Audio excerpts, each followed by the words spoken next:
شرف الدین ابوطاهر، سازنده گنبد حرم رضوی، در روستایی از توابع قم چشم به جهان گشود.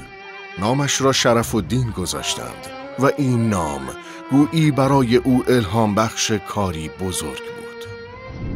شرف الدین ابوطاهر سعد بن علی قمی در جوانی و در عهد حکومت ملکشاه سلجوقی از قم به بغداد رفت و از گذر سفرهای این چنینی تجربه بسیار آموخت.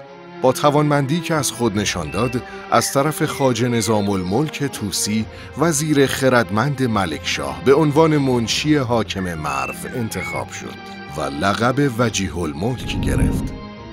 در ادامه همین کاردانی‌ها 1 سال نیز وزارت سلطان سنجر سلجوقی را عهده‌دار شد. اما آنچه نام شرف الدین ابوطاهر را در تاریخ ماندگار کرده، کاری مهمتر از همه این فعالیت‌ها بوده است.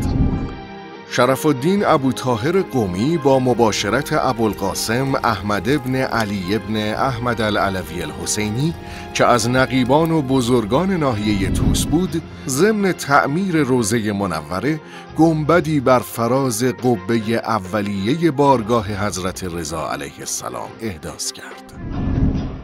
اینکه ابوطاهر قمی خود به ساخت این گنبد اقدام کرده یا به نیابت از سلطان سنجر سلجوقی دست به چنین کاری زده خیلی روشن نیست. اما آنچه که مسلم است، او در انجام این کار بزرگ سهم داشته و امروز آنچه ما به عنوان گنبد حرم میشناسیم همانی است که بیش از 900 سال از بنای آن میگذرد. این خادم امام هشتم علیه السلام در سال 516 درگذشت و در جوار بارگاه امام رضا علیه السلام به خاک سپرده شد.